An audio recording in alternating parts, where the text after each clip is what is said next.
Olá, seja bem-vindo ao nosso canal. Sou o pastor Walter Melesco, da Igreja Batista Memorial em Rondonópolis.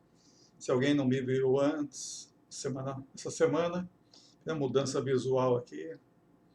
E hoje vou continuar a mensagem de quarta-feira passada. Está também aqui no canal, no YouTube. Viver à vontade ou viver à vontade. Hoje será a segunda parte.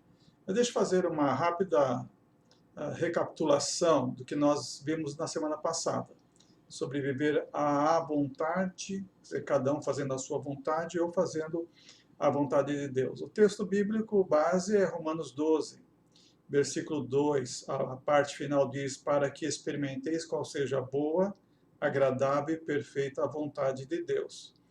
Então esse é o texto de O Discípulo e a Vontade de Deus, do livro Maturidade Cristã, da Junta de Missões Nacionais, na segunda edição. Falei semana passada que é preciso estar ciente que Deus tem um plano para a sua vida, para a minha vida. Nós precisamos discernir a vontade de Deus em cada área da nossa vida. Nós precisamos obedecer à vontade de Deus como melhor e única opção naquilo que é bom, agradável e perfeito para a nossa vida.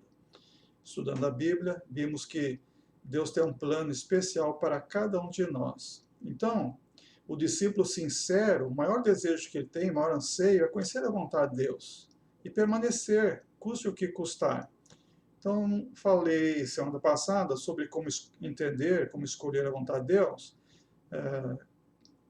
conforme Colossenses capítulo 1, versículo 1, versículo 9, propriamente pela vontade de Deus, como foi o exemplo do apóstolo Paulo, e por oração, nós podemos entender a vontade objetiva de Deus, que é aquela que sempre vai resultar em coisas boas e positivas para a nossa vida, a determinação de Deus.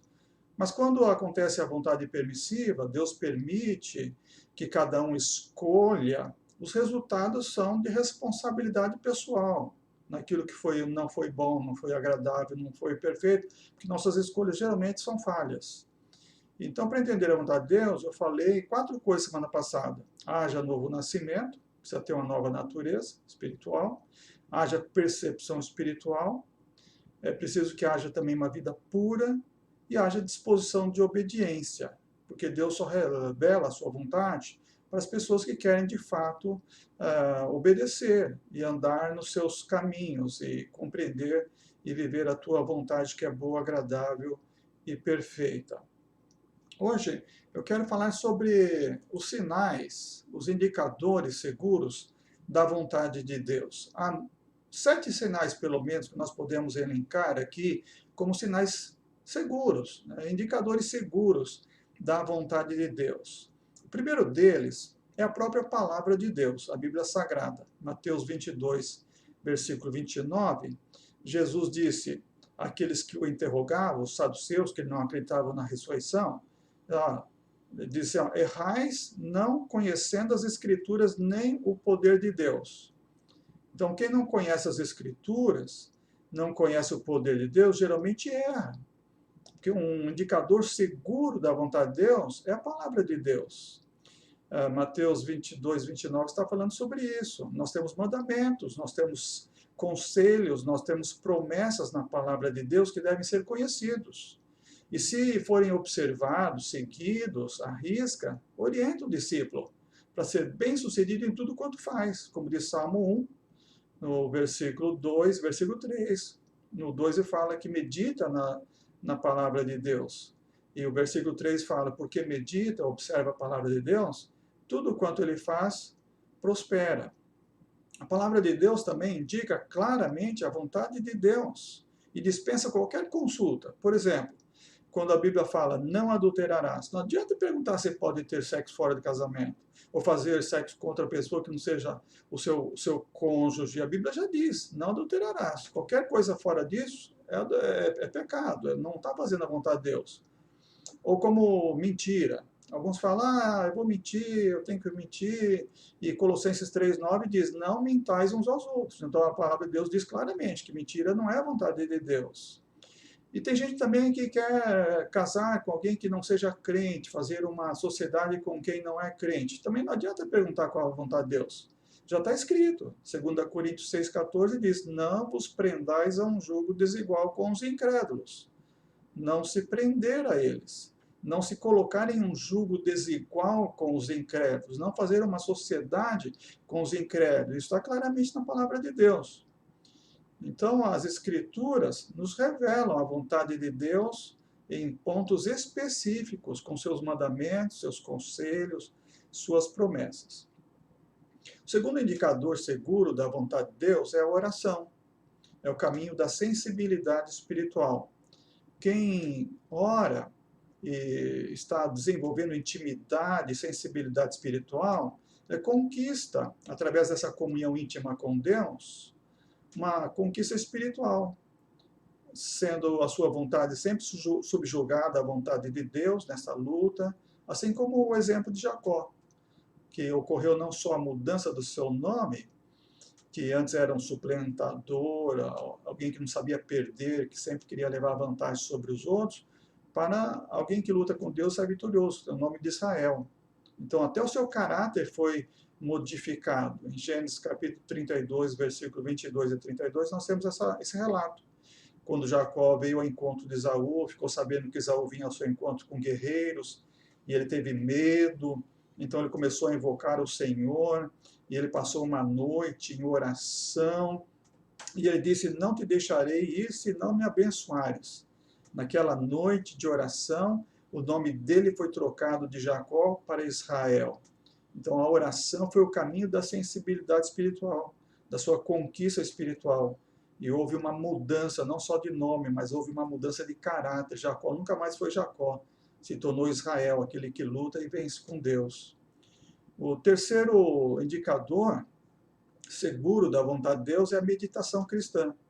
Salmo 119, versículo 15, diz: em teus preceitos quero meditar e ficar atento às tuas veredas.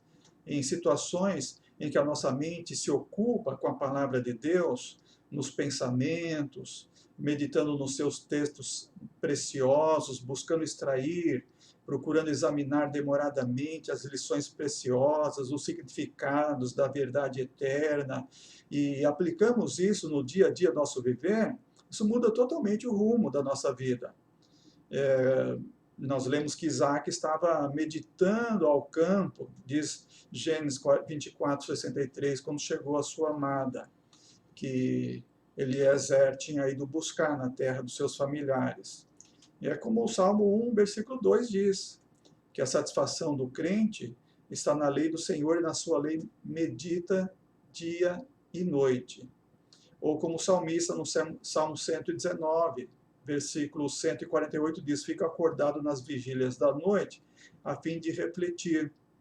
Então o crente ele tem essa coisa importante, a chamada meditação cristã. Tiago 1, 25 diz: a pessoa que observa atentamente a lei perfeita, a lei da liberdade, nela persevera, não sendo ouvinte negligente, mas praticante zeloso, será muito feliz em tudo quanto empreender. Então esse é o crente, ele medita na palavra de Deus para ser feliz em tudo que empreende.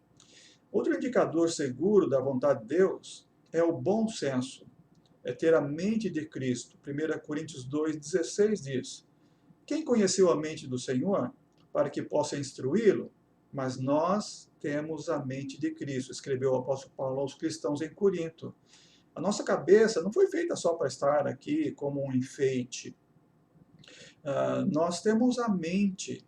A mente é para ser usada, exercitada. A lógica divina sempre concorda com a humana. O raciocínio foi dado por Deus. E um raciocínio bem orientado pelo Espírito Santo, ele sempre concordará com os indicadores da vontade de Deus. Então nós vamos ter sempre o bom senso, seguir a razão, junto com a emoção, junto com a fé, junto com a orientação espiritual, a lógica divina. Então, indicadores seguros da palavra de Deus. A própria palavra de Deus, a Bíblia Sagrada, a oração como caminho de sensibilidade espiritual, a meditação cristã e o bom senso. Temos mais alguns indicadores. Os conselhos sábios, Provérbios 11, 14. Diz Provérbios 11, 14. Quando não há uma direção sábia, o povo cai, mas na multidão de conselheiros há segurança. E na King James diz, toda nação é arruinada quando não há direção sábia, mas o que pode restaurar é o conselho de muitos sábios. Então, os conselheiros são pessoas crentes, deve ser uma pessoa crente, uma pessoa sábia, uma pessoa com maturidade espiritual. E como diz o Salmo 1:1, que não anda segundo o conselho dos ímpios. Então, um conselho sábio ajuda, é um indicador da vontade de Deus também. Outro indicador da vontade de Deus, muito seguro, é as circunstâncias, quando elas são dirigidas pelo Senhor. Jó capítulo 42, versículo 2, ele diz: bem sei que tudo podes e que nenhum dos teus planos pode ser impedido. Então Deus age com as circunstâncias.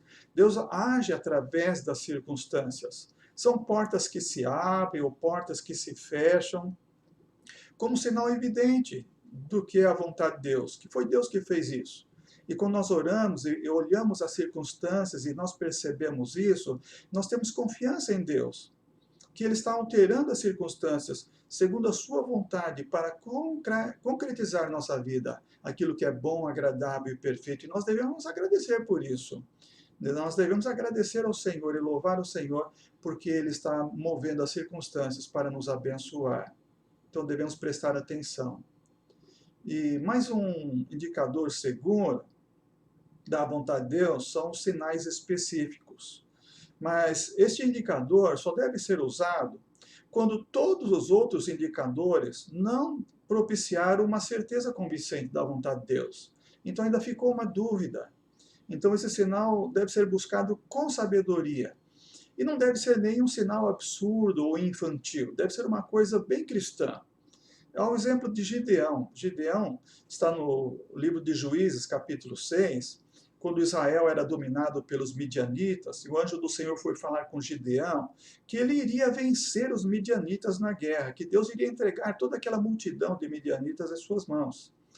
E ele recebeu aquela palavra do anjo, ele fez um sacrifício, o anjo subiu na fumaça para o céu, ele disse que havia visto o anjo do Senhor, ficou com medo até de morrer, mas ainda ele ficou em dúvida. Aí diz Gideão a Deus: se vais realmente livrar Israel por meu intermédio, como prometeste, atenta para isto, versículo 36 e 37 até o final. Porém, uma porção de lã na eira, se o orvalho molhar somente a lã e todo o chão em volta estiver seco, então saberei que livrarás Israel por meu intermédio, como prometeste. Então ele sabia que o orvalho caía durante a noite. E o orvalho era denso lá naquele tempo. Então ele pediu um sinal, ele ia colocar um punhado de lã, e ele pediu que a lã estivesse seca. Quer dizer, no primeiro sinal, né, que a lã estivesse toda molhada e o chão ao redor do algodão estivesse todo seco. E aquela noite foi assim. Quando ele amanheceu, ele pegou a lã e diz o texto, levantou de madrugada, torceu a lã, espremeu dela o orvalho e encheu uma tigela. Tinha tanto orvalho naquela lã que encheu a tigela. E ele ainda ficou em dúvida. Então ele pediu mais um sinal, versículo 39. Ele diz: não se acenda contra mim a tua ira, se eu te fizer mais um pedido. Permita que eu faça só mais um teste com a lã. Peço-te que somente a lã fique seca e que o chão em volta se molhe com orvalho. Então, naquela outra noite, Deus fez o oposto. A lã ficou seca e todo ao redor da lã ficou molhado. Então, diz o verso 40, fez assim naquela noite, pois somente a lã estava seca. Deus fez assim naquela noite, pois somente a lã estava seca, e o chão em volta estava molhado com o orvalho. Então ele entendeu, era um sinal de Deus, um sinal específico. Tinha um propósito naquele sinal. Isaías também, em 38, 22, fala que Ezequias, quando o exército do rei da Síria cercou Jerusalém, iria ser uma derrota, uma destruição cabal. E ele orou e Deus falou: não, eu vou livrar Jerusalém. E E aí Ezequias pediu um sinal, e Deus atendeu o sinal de Ezequias. O profeta falou, você quer que o sol ande 10 graus, a sombra do sol, ou que volte 10 graus? Ele falou, bom, andar vai andar mesmo. E ainda que andasse rapidamente. Mas ele falou, então que volte 10 graus no relógio chamado relógio de Acás, que era medido pela sombra. E a luz do sol, de fato, voltou 10 graus do que tinha avançado já sobre os degraus. Então foi um sinal específico. E isso está relatado na Bíblia. Então nós temos indicadores seguros para entender a vontade de Deus. Nós temos a palavra de Deus, nós temos a oração, nós temos a meditação cristã, nós temos o bom senso, que é a mente de Cristo, nós temos os conselhos sábios, nós temos as circunstâncias para observar. Em último lugar, se for necessário, os sinais específicos. Tudo isso porque o discípulo sincero tem por maior anseio conhecer a vontade de Deus e permanecer nela, custe o que custar. Mas a vontade objetiva de Deus, aquela que resulta em coisas boas e positivas. Então, para experimentar sempre a boa, agradável e perfeita vontade de Deus, é a decisão do discípulo, é o desejo do discípulo, é do novo crente, que já nasceu de novo, já nasceu de cima, que tem percepção espiritual, que está desenvolvendo uma vida pura e que tem disposição para obedecer. Então ele faz a sua vida ser orientada pela vontade de Deus, em conhecer a vontade de Deus. E ele sabe que Deus sempre vai mostrar, fazer conhecer progressivamente a sua vontade, porque ele é obediente, está seguindo esses pré-requisitos, está sempre buscando com fé, com confiança, a sabedoria de Deus para a sua vida. Amém? Que Deus nos abençoe. Que não vivamos a nossa vontade, mas que nós vivamos sempre seguindo a boa, agradável e perfeita vontade de Deus para a nossa vida. É tudo de bom que nós precisamos. Todas as bênçãos de Deus, as maravilhas de Deus podem cair sobre as nossas vidas e sobre as consequências que nós iremos receber e abençoar muita gente, porque estaremos sendo também um exemplo de vida cristã para outras pessoas. Que Deus te abençoe, que Deus nos abençoe em Cristo Jesus, para a glória e louvor de Deus, sempre e para sempre. Amém.